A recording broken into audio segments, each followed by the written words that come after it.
5th, 1994. We're at Meherwan, a hot summer day.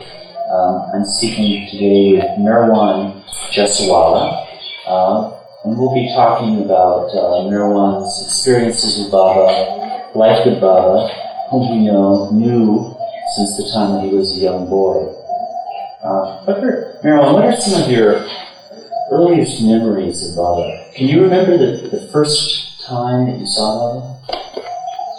Well, I have some hazy recollections of having met Baba in my very early childhood. It was the time when Baba first visited Nagpur in, I think, 1937. How old were you at that time? I was born in November 1930, so probably a little less than 7 years when Baba visited us. And it was our family home. My father had worked hard to give us a nice home for the family, a very comfortable big mansion with spacious compound and gardens, a garden which was the envy of the city at the time. In fact, the Royal Air Force made a sortie to take an aerial photograph of the garden, as I hear from Erich, although I don't know about this, but that's what Erich tells me, that we had a very beautiful garden. And I remember, I have some faint recollections of the garden where Papa would get these special flower pots and exotic plants, and also had a aviary, or it's called a bird. It's called an aviary, a huge big cage, and birds would be brought from various places and put there. So it was a... Wow. How big an estate was this? This sounds like it's fairly big, yes. We had a long driveway, I still remember that, and a big front gate. So Papa was doing well because he was the first Indian who was selected on a very high and responsible post of the Chief Inspector of Boilers for the central provinces and Virar. At that time, India was divided into several provinces, and the British, for administrative purposes, had these big provinces to effectively administrate the country. And it was a fairly large area, and my father had a very responsible post, and he was really well paid for that. And he was a person who would want to live comfortably, provide comfort and amenities to his family, and nice, jovial also, but at the same time very strict with the upbringing for the children and family. So to the point of even that we would be terrorized by his presence. Yes, because he would be a strict disciplinarian, and anything untoward would immediately be noticed by him, which was a trait which I think Erich has been endowed with genetically or what, I don't know. But my father would immediately notice something amiss, and he would know something had happened, and so we would be quite careful with him, Sounds like that was good preparation for later life with Baba. Yeah, I think so. We, I think, were being prepared, unbeknown to us, to lead a much more disciplined life later when we joined Baba. But my father had a great hand in this, in training us the way he did. We are beholden to him for that.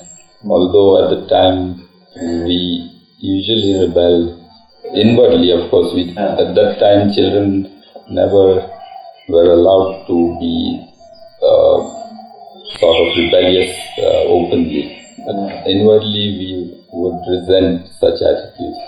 But it seems he really loved us, although he never showed that outwardly. But he worked so hard to create this environment. He would be constantly on tours in the hot climate of Nagpur and the surroundings. Nagpur is a very hot place. Yeah, Nagpur almost reaches 120 in the shade in the summer, and he would be working then, mind you. So that was our family background when Baba visited us in Nagpur. And I remember that we were all very expectant when Baba was to visit us. It was to be a sort of long stay of a few days. I don't remember exactly how many, but there was a big Darshan program held in our estate, on our estate, because it was big enough to allow big crowds to come. And I remember the whole estate was flooded with people because I think it was the first public darshan that Baba gave in Nagpur. And unexpectedly large crowds were there. I still remember that. How did people know him? How had people heard of Baba in the first place? I wouldn't know, but quite a large crowd was there day after day. And we had this big hall where Baba would sit at one end on a sofa, the family would be behind him, and of course his mandali was there. I have these clear recollections. And Baba with his flowing hair, at that time Baba was not having his hair plaited or something. And Baba looked very beautiful, no doubt about it. Yes, and I remember that's how I first met Baba. Do you remember meeting Baba yourself? Yeah, so I remember the first incident was that I prepared a small garland for him. But being very shy and I didn't know how to go and place the garland on his neck. So I was just sitting in a corner and just broke the garland and put it aside. Baba noticed it somehow. So he asked my mother to send him up to him. And bring the garland along. It was a small little thing. But it shows how Baba evoked that response even in a child of that age who had no previous contact with Baba. But that spontaneous feeling for him, whatever we might call that, I wouldn't say it was love as such, but some sort of feeling I must have had, because in fact my mother always used to read all these stories of the saints and avatars of yore, and I would be immensely interested in these stories. And the thing was that she continuously harped upon my mind that Baba was that same avatar come back again. So this was indelibly impressed upon my mind. So when I was confronted with Baba, I was saying, here is Lord Krishna. So this was very clear in my mind.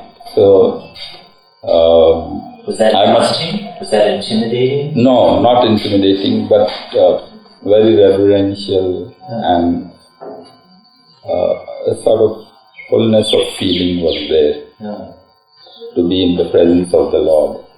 That is how I would feel every time I would be in His presence. Even from the very young boy? From very young, yes. So much so that I must have said something that He is Krishna ji, come again. So Baba would heard something like that. So he would call me and say, who am I? So I would say, Krishna ji Baba. And he would like that and make me repeat it fairly often. I remember that, yeah. Why did you say Krishna Ji instead of Zoroaster? I don't know, but mainly, you see, Zoroaster's life and doings are shrouded in antiquity. And we don't have those personal anecdotes and lives of avatars which subsequent avatars have been depicted. It's all, I think, lost to the world. Yeah. So mainly I was being read all these later avatars, and Krishnaji appealed to me very much because his childhood days, his pranks, his life with the children, these are very much depicted in Krishna's life. Yeah. So I associated Baba with Krishna, and Baba liked that, and he would encourage that. Who am I? And I would say, Baba Krishna. And he would say, that's fine. Yeah, so then he asks me to come, and I go shivering with that little garland, and he helps me to tie it up again. And he bends down, and I garland him, and he gave me a very warm embrace. So those are my first vague recollections of early recollections of Baba as a child. It's so sweet that it's such a simple little thing as a garland. Yeah, Baba wouldn't miss that. Yeah. See the little feeling that the child had. Yeah. So no small incident would be missed by Baba. Yeah. And Baba would see that even a child has his time with him. Yeah. Yeah. Was this with the whole crowd? No, it was not that. It was just a small family gathering with little close friends around in a side room. I remember. Yeah. So, what do you remember about how Baba looked at that time? He was medium height, very slim build, and the thing was that before Baba arrived, Mama had a tailor come to our house. She tells me this, that he was a very expert gents tailor who worked in the military. And he was shown Baba's photograph, Baba standing with his hands crossed in front of him. And just seeing that photograph, Mama says that he said he would stitch coats for Baba. And he had some measurement of a collar. That's all he had. And from that, he just stitched these coats. And when Baba came, and those coats were given to Baba and he put them on, they fitted him just right. Oh, really? Yeah, and they were striped silk coats, I remember. And Baba looked very beautiful in those coats. Yeah. So that was my recollection of Baba donning that coat, that silk coat, and looking resplendent. So then the Darshan programs were there, and Baba would be seated on the sofa, and these people coming in hordes and having darshan. And there was this whole row of people seated on either side of the center, and there was a clear space left in the middle, so people could come to bow down to Baba and go back. And one of the people who was seated there was a saint named Tukroji Maharaj. He was a very, very well-known saint in Nagpur and surrounding areas. So his speciality was a little drum which is called a khanjri. And he would be very expert in playing that, and he would be so carried away in his own compositions of praise to the Lord, and he had come to have Baba's darshan, and he was singing these beautiful love songs, bhajans, and with playing the khanjri, and Baba was liking it. Yes, it was a good sort of background to the the Darshan program that was going on. So this singing was going on while the Darshan was happening? Yeah. Part of the time. I remember that. Was this indoors or outdoors? Was this in the hall? In the hall. It must have been a sizable hall. Right? Big hall, yeah. Bigger than this, I think, if I recollect rightly. Yeah. And there was a big opening, and then the crowds out into the open compound, and there was a big fountain and somewhere in the middle. Everything was just filled with people. That's the memory I have. I don't know how far it may be so, but these are the recollections of 60 years ago, I think, or almost. So, yes, and Norina happened to remark, Norina was there with Baba, Jalbhai was there, Vishnu Master, Rao Sahib, Apsari. These were some of the Mandli who were accompanied Baba. I think Chanji was there, yes. So, these were the Mandli with Baba, and Norina happened to remark, Baba, that man looks a bit drunk the way he walks, you know. So Baba says, yes, he's drunk in love. Who is this? One of the people, one of the Darshanis? Tukroji Maharaj. Who was the saint? Yeah, the saint. He would walk in a sort of typical gait of a drunk, you know. Just engrossed in his masti, as it were. Yeah. And he was a tall, hefty giant of a man, but very, very nice person. Yeah. Who were the people who had come? There couldn't have been that many Zoroastrians. Was it like Hindus? Or? Some of our Zoroastrian friends also were there to come for darshan.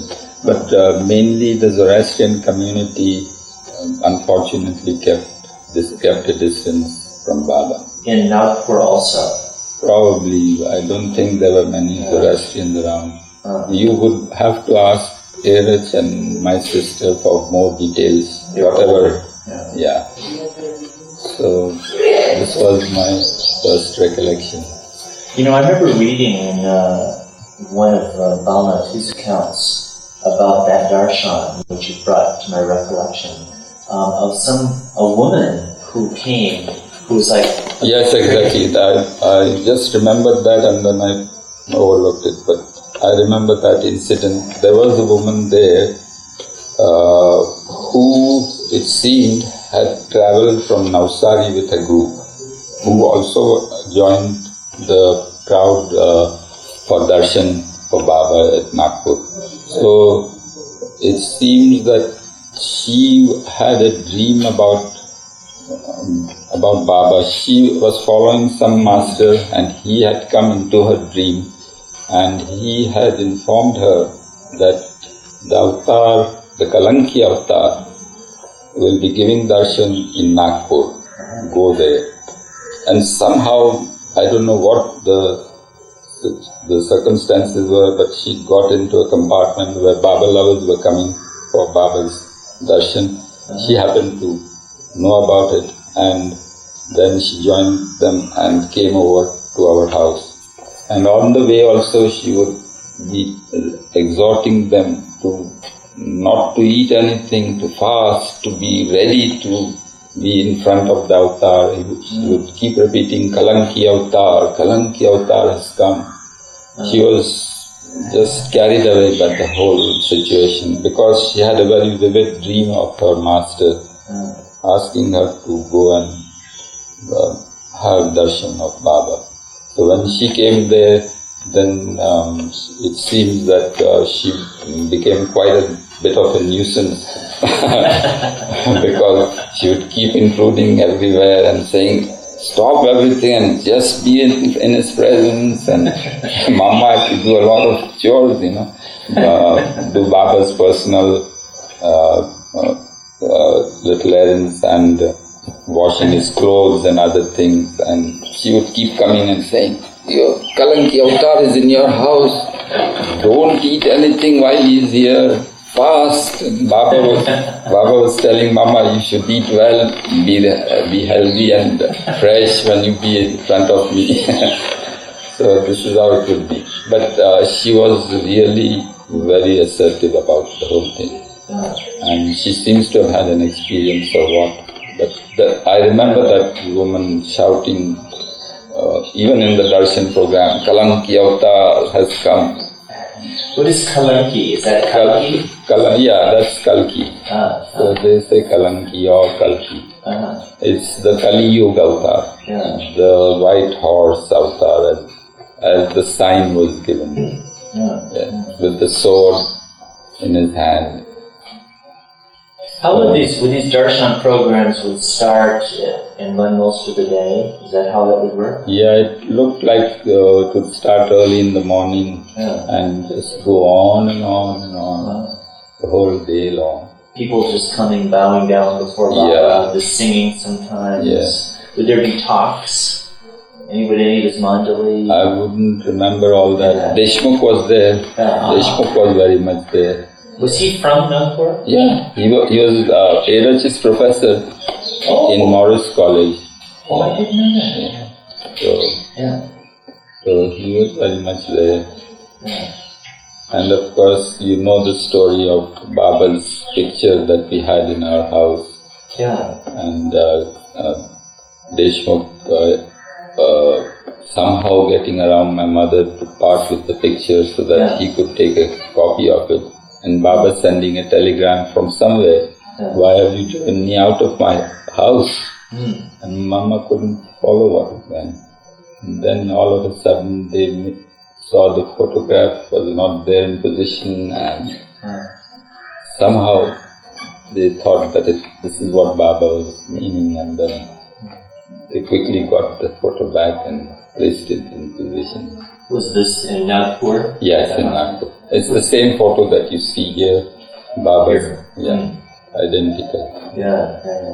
And Baba once remarked to Mama that this is the photo which depicts how I really am.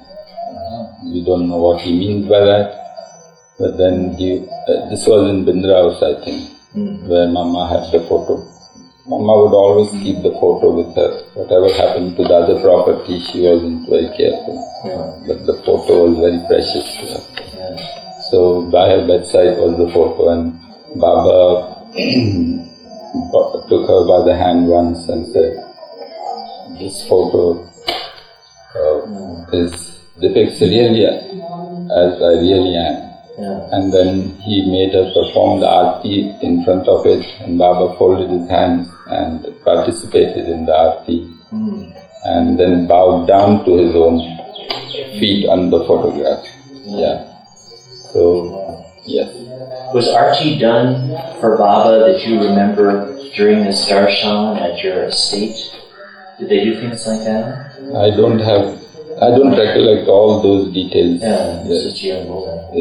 It was boys of that time had very, very low intelligence level compared to the young boys of this age. You must remember that. They developed real intelligence very late. The maturity period was much longer, I must say. Boys were very innocent, boys and girls of that age. So, we must take that into account. We were of an age which is earlier to the modern, highly advanced and highly speeded up age. So that's how it was, and those were my first memories. And I still remember one little incident. I was so carried away by Baba's flowing hair that I suddenly had an urge, I must possess a little strand of his hair while the darshan is going on. So I quietly sneaked back into the house, get a small little pair of scissors, sneak behind the sofa where Baba is giving the darshan. I was small behind and quietly snipped off one little strand of Baba's hair. I don't know where I got the courage to do that. But I remember that. It prompted me to notice or anything. No, he wouldn't do those things, He would let the child have it. little pranks. So you would have the prerogative to snoop around behind his chair? Yeah. Somehow get away with I that. was the youngest of the family, so very approachable. The initial shyness was over, and now I was quite free with Baba. How much older than you was Manu? Manu was born in 1919. That's, how much is that? 19 years my senior. Or 11? You're 11, yeah, 1930. Oh, so she was... 1930, so how much is that? 1919, and there's 11 years. 11 years. So she would have been 18 years old by this time. Yeah. Young woman. And Erich was... It was 1916, so... So there were the three of you? This was... No, there was another sister called Meru. She was between me and Manu. She died young. She was not there for this? She was there. Oh yes, all of us. Yeah. So you were the little runt of the family? Yeah. Do you remember Baba in the evenings during this, when he was staying at your, like when the crowds went and Darshan was over, would the family be with Baba? Yeah, I remember one incident when Baba would be fatigued and Mama and Papa had set aside a room for Baba for him to rest in the night. And Baba was lying on the bed, and Mama was pressing his feet, and I sneak in and start pressing Baba's feet. Yes, and I remember that little incident. This was after the hectic day of the Darshan. Baba would be all exhausted, and he would allow Mama to massage him. So this incident you have made me recall. Besides the Darshan, which was the main event. Yeah. And there are, of course, many stories before even I was born. Baba had visited the house in the earlier days when Mama was actually carrying me. And there's a photograph of Mama and Papa seated with Baba on a swing which we had in the garden. And Mama is carrying me. And Erich is seated at Baba's feet. And there are other Mandli there. So I was being under his surveillance even before I stepped foot on soil. Did any kind of message come from Baba when you were born? Yeah, Baba sent word that I was to be named as Meherwan. So that's how I got my name. At the first of the army of Meherwans. I see. That was to follow. There is a real army now. Yeah. So Baba asked me to be named Meherwan. Your middle name is? Behram Shah. That was my father's name, Behram. You know, I've often wondered this about your father. Did he, like in those early years, accept Baba as avatar in the way that your mother seems to have done? Or what was he must have, but as I told you, Papa never showed emotion and never showed his feelings. But inwardly, he must have been immensely devoted to Baba. Otherwise, it would not be possible for him to give up his worldly life and allow his family to join Baba as the way he did it. Because I remember soon after the Darshan program was over, Baba left. And then I think the following year we went for Baba's birthday program in Meherabad. And that was 1938, I think. There's a film of, is that the one there's a film of? Is it? No.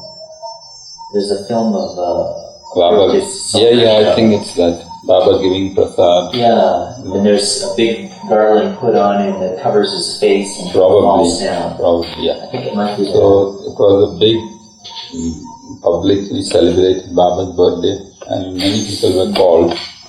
So when we returned from the birthday program, then Baba left for Panchgani, and it is there that he sent a telegram to Erich to come and meet him. And well, that story is now well known, how Erich dilly-dallied to respond to Baba's telegram, and how mother was very anxious because anything from Baba was of supreme importance. So everything had to be secondary to that. So, and Erich was a bit reticent. So when the second telegram arrived 10 minutes later or so from a different station or something, and mother was furious, and then Erich just dropped everything. He was doing some gardening, and then rushed off to Panchgani to go. There was a train leaving shortly, so Mama told him to take Papa's car, which was a newly imported car from Germany, a very expensive thing. So he just rushed into it and drove off to the station. He left the car there, boarded the train, left the car unattended, mind you. So, how would your father react? Yeah, so you'll hear that in Erich's story, how it was. And then he was there in Panchgani, and of course Baba just called him and said, would you leave everything and follow me? And what prompted Erich to say, by your grace everything is possible. Baba was happy with the reply, and he said, you can go now. As he was about to leave, Baba called him back and he said, would it be possible for your whole family to leave everything and join me? So he said, by your grace everything is possible, Baba. Again, he didn't know what made him say that. And then Baba was even more happy and said, now you can go.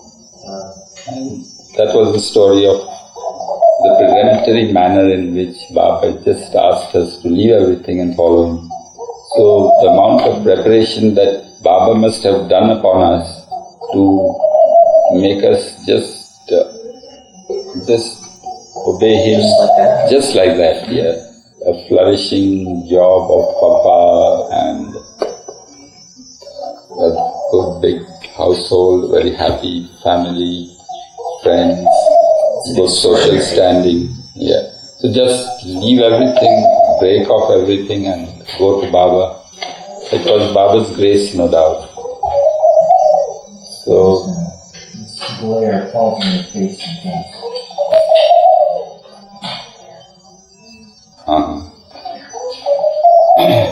Yes, so that was Baba's grace. There is no question about it.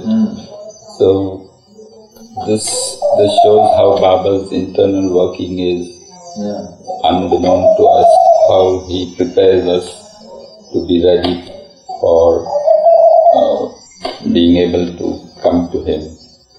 And that's how he also does all his universal work, preparing the whole creation to receive him.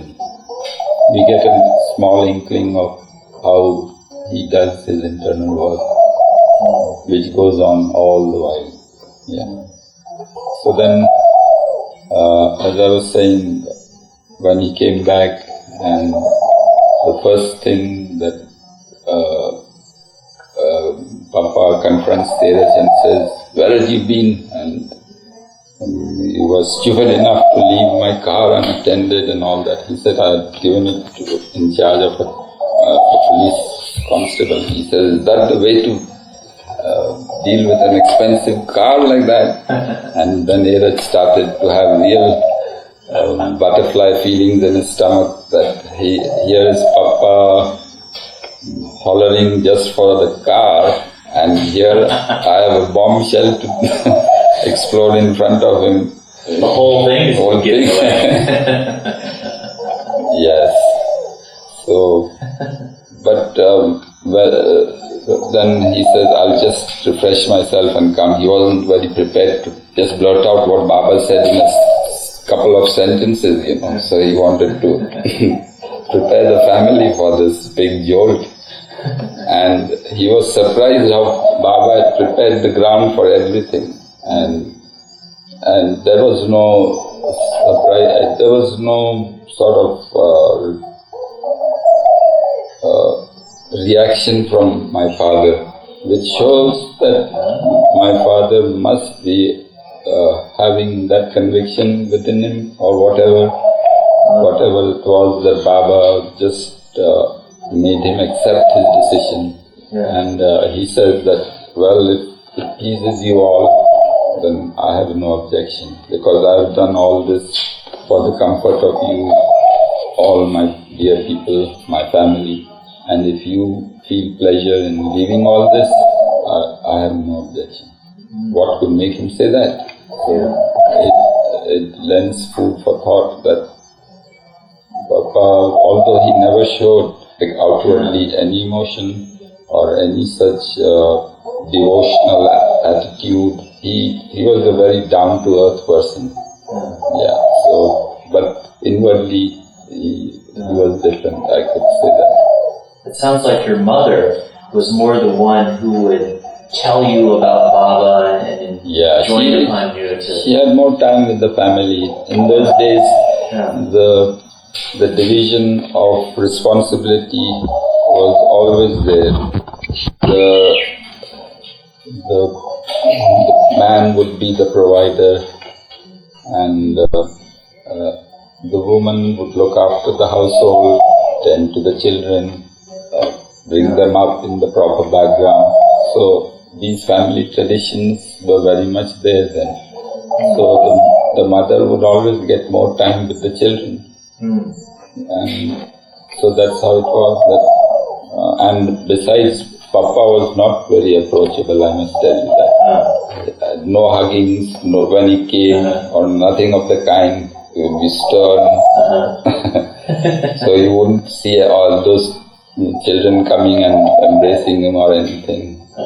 In fact, once he complained to Baba that they don't show any affection to me, Baba. So Baba would make us go and embrace him and kiss him. And it wasn't a very affectionate hug that we could give him, because he always had that exterior shell around him. Yes. But there must have been a jewel of the heart for him to be able to do that. That's right. So, just Baba's little wish expressed in a couple of sentences, and it was okay. Do you remember that yourself, of Erich's coming back from Panchgani with his bombshell? No, I don't remember that, but I remember the distress sale that followed. Because the distress sale of the property. You know what a distress sale is? Like an emergency sale. Yeah, an emergency sale. Because that's what it had to be. He was called in May, if I remember right, and Baba gave the deadline of 1st August to be present at Meherabad. So imagine all that big estate to be disposed of, and all the different connections severed. It was a lot of work, and I remember Erich would go out into the marketplace with all these big basketfuls of expensive crockery and other wares which wouldn't sell in the house. The whole house had become a sort of like a shop, with all articles marked with cutthroat prices. Wow. So I remember my cousin Dadi, who would be with us. Mama had sort of adopted him because my aunt Banumasi was not too well off. So Dadi was with us and Mama was schooling him.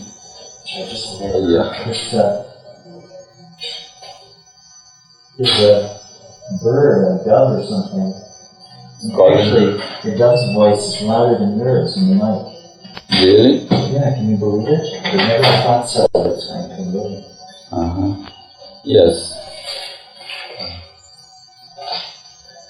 So, what was I saying? About Dadi was staying with you and Banumasi was not well off at that time. the sale of the house. Yeah. So Dadi was a very emotional type of child, and when he saw all these sales were going along, he would prompt me to go with him. And I remember we changed those prices, marked them up by a few rupees. He just couldn't bear to see all these precious items going just for a song, as it were, because otherwise people would lift them, they wouldn't be able to afford to lift them, because they were expensive items, and they had to be got rid of. Baba had given certain things to be brought and nothing more, few trunks of clothing and all that. He had specified things, and that was to be it. So, I still remember this sort of thing which we were doing, and all very tense, seeing things going off. And people would come into the house and buy this, buy that. It would be a sort of sale. It must have been the family. It must have just been uproar all the time. Yes, and Dheeraj was really having a hard time. It's Baba's grace that did everything, really. And your parents somehow accepted all of this? Your mother was floating in air, as it were. She was so delighted at the aspect of being with Baba all the while that nothing seemed to bother her, it seems. But Papa was still busy with his job, and Papa told Dheeraj that, look, you will be having to do all the transactions. I have no time. I'm still in service. And in fact, he told Dheeraj to ask Baba whether he could continue in service till the minimum period was there for him to have a lifelong pension. If he resigned before that, he would lose all benefits of pension. So Baba in fact allowed him to continue for a few more years or months, I'm not sure, and then to join the ashram, which he did subsequently. So these were the times that I remember about the hurry that we had to be in to see that Baba's wish was fulfilled, and we presented ourselves on the due date. What did you feel about? Did you have any feelings about this as a boy, about going to live in Meherwan, or were you too young to really? I was too young, but there was the sense of something new and being with Baba. Yes, that feeling was there, no doubt. But apart from that, as I said, with Dadi we would do these little pranks unknown to Dheeraj. Sometimes he would wonder why this price was different from what he had. I don't know whether he still knows we did these tricks. I'm sure he doesn't know. Yes, so these were the little things that happened before we joined. And then you remember Dheeraj telling people that the one thing Baba asked him to do was to bring the car along. And when we joined on 1st August, Dheeraj was very pleased with himself that we were there on 1st after all. And the first thing Baba asked was not showing happiness or anything. Where is the car which I asked you to bring along? And we said, Baba, Papa is still in service. And Baba looked very displeased. After all that effort, so that was not important for Baba. The importance was to carry out every little wish that Baba. So it was ingrained on the very first minute that we stepped into his presence. And Baba's order reigned supreme. Our feelings and emotions are just to be completely subservient to that. Where was Baba then? Was that in Meherwan? Yes, it was at Meherwan.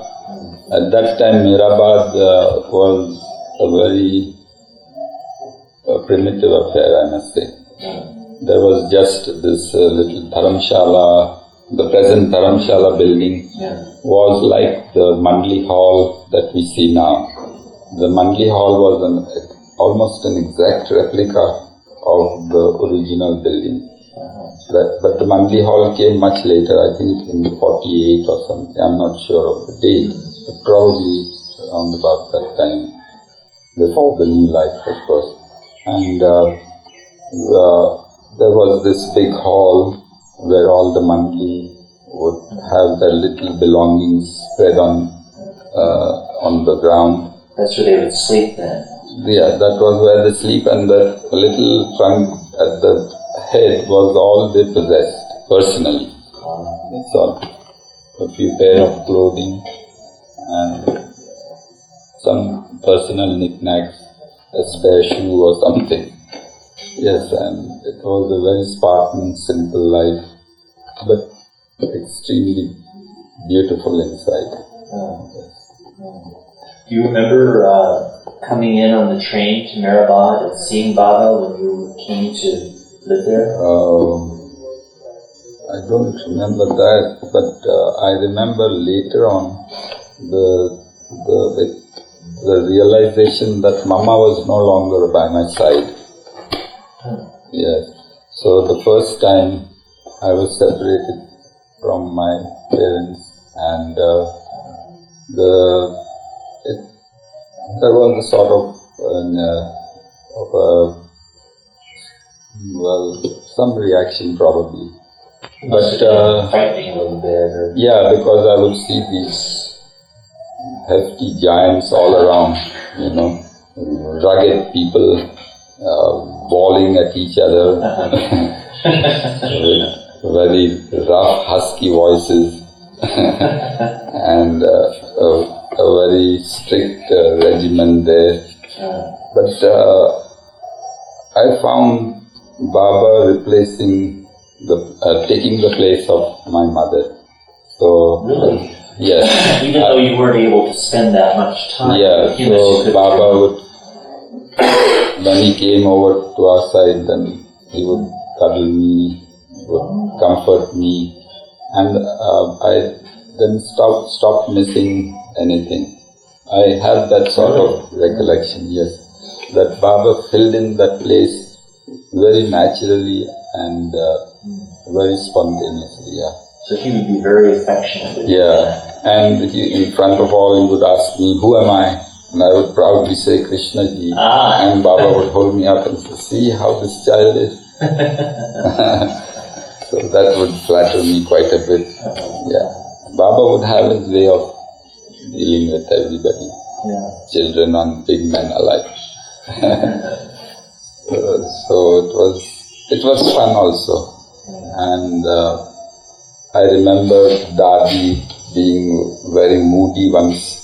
So he was there, he came with you then? Yeah, he joined the ashram along with the family. But Dadi would be a very outspoken little fellow, So one day he goes up to Baba. No, he was a bit cross and sullen. So Baba says, hey, what's on your mind?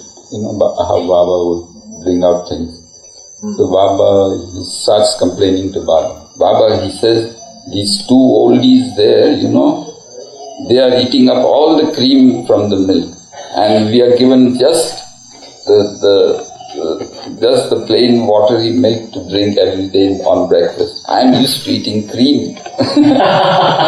So he says, which of these two oldies? And he pointed to Masaji, I think, and Gustaji. They were cream lovers, So they would skim off the cream. Baba asked them to present themselves before him and gave them a good scolding in front of Dadi. How dare you do that child? From now on he must be given all the cream. Yeah. So, and I was looking down completely embarrassed with all this thing going on. So did he get the cream? Yeah, no question about it. So these were the little pranks we used to do there. Where did you live? Where did you stay at Meherwan? In that main hall. Oh, so you slept with all the men there? Yes. One little niche there.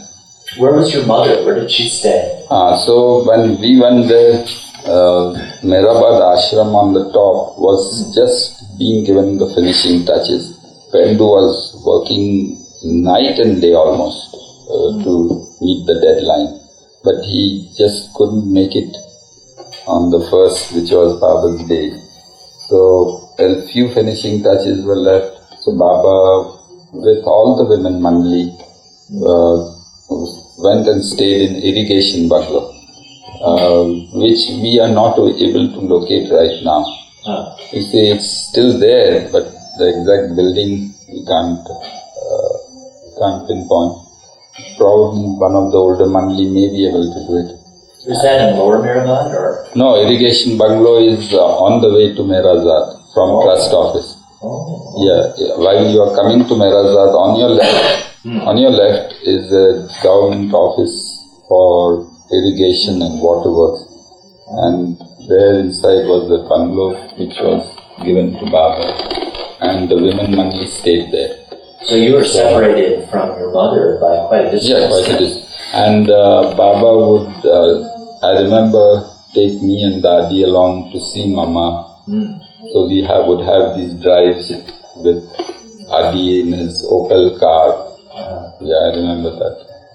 Sitting by the side of Baba cuddling me there. Then we would go and see the family.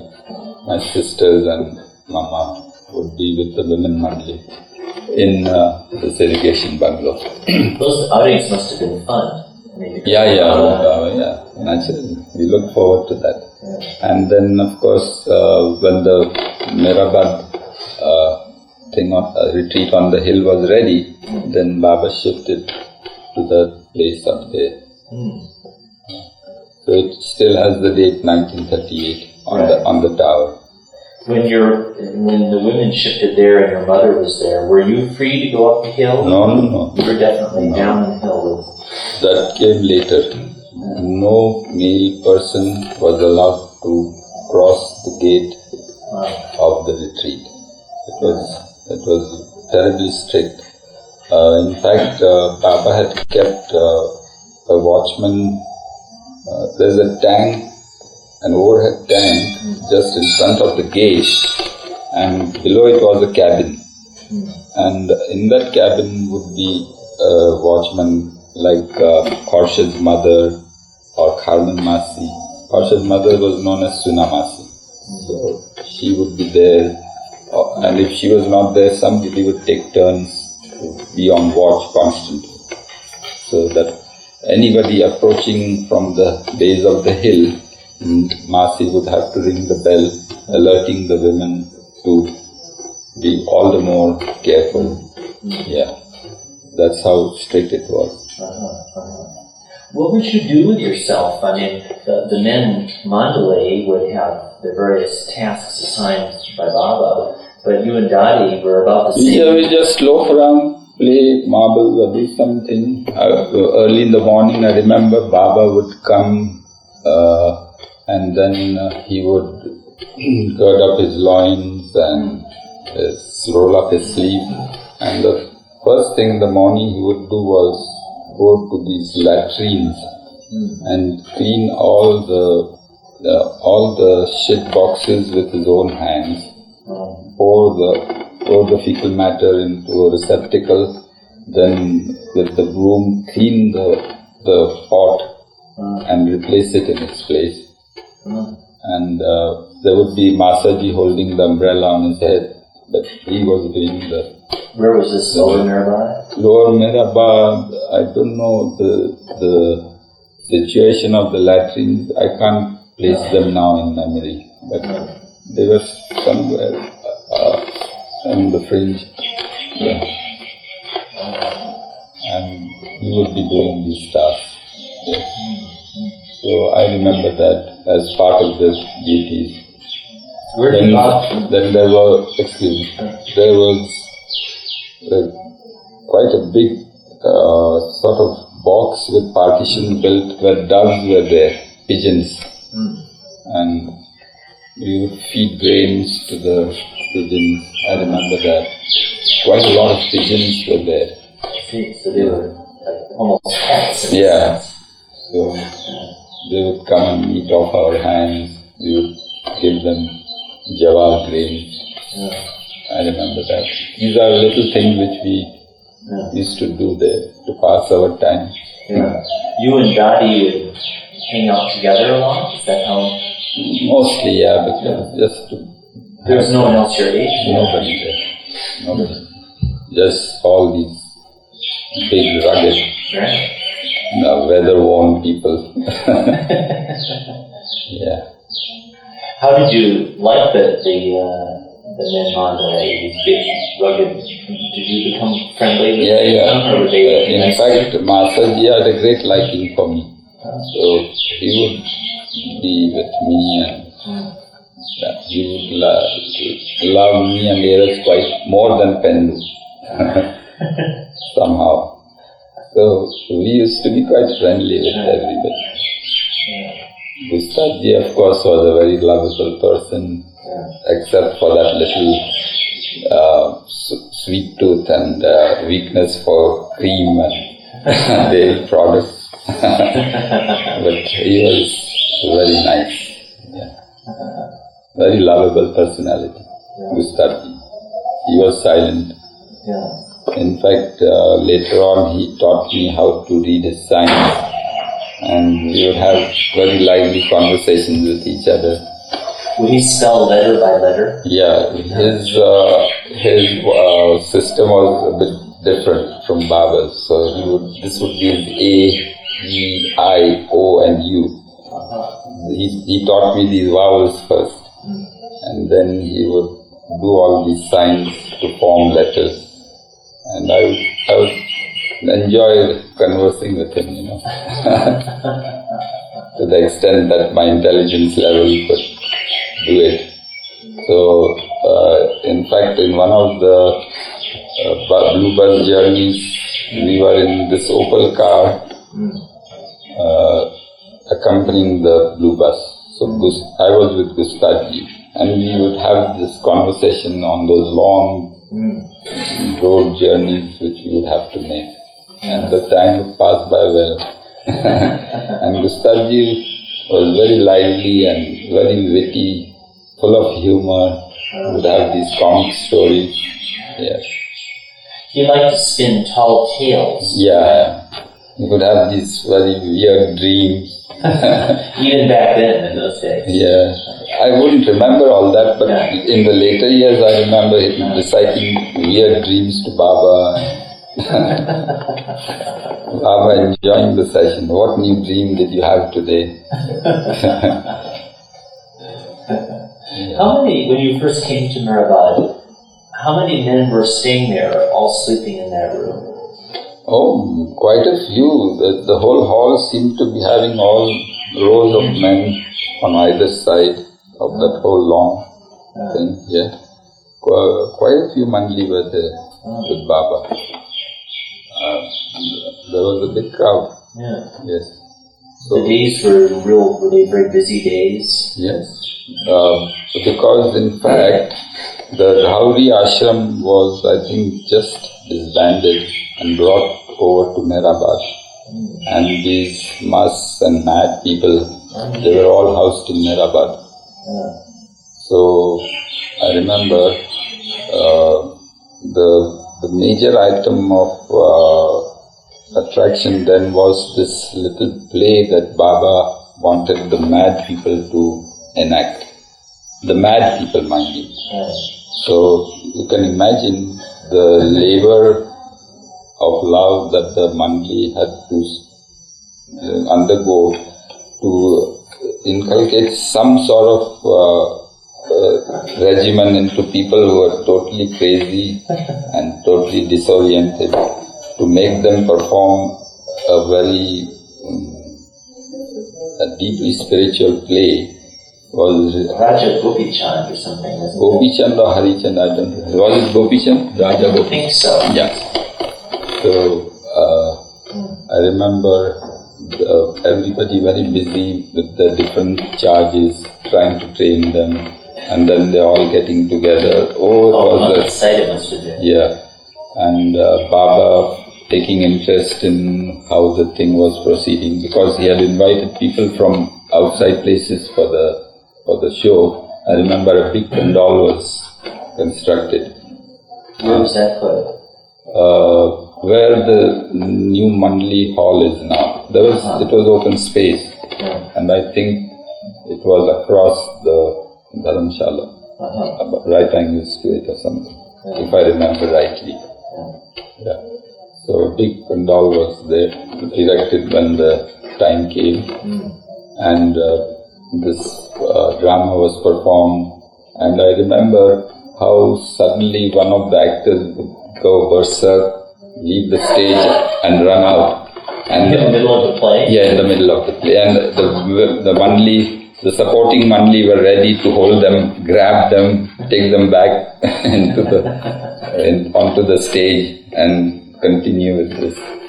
So, but Baba must have had some deep spiritual work to be performed on for them to perform this play, What work he must have done, we failed to fathom, but because it was a very serious affair, despite all the hilarity of the situation, it had to be done with tremendous concentration, and great pains had to be taken to see that it was performed.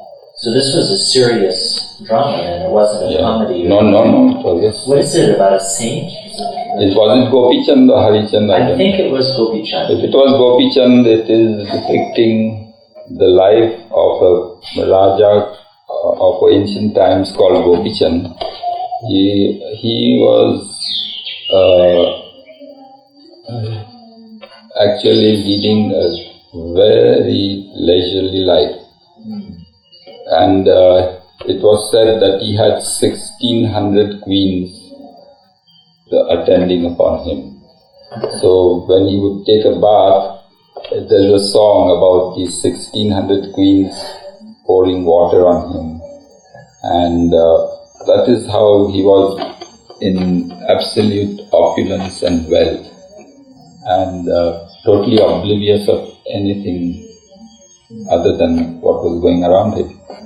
And his mother was deeply spiritual, and she was observing this ritual being performed one day from the terrace on the top, or whatever you could call a gallery or something.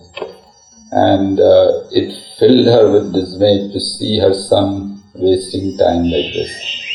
So spontaneously a tear rolled out, and it fell on the shoulder of Raja Gopichand.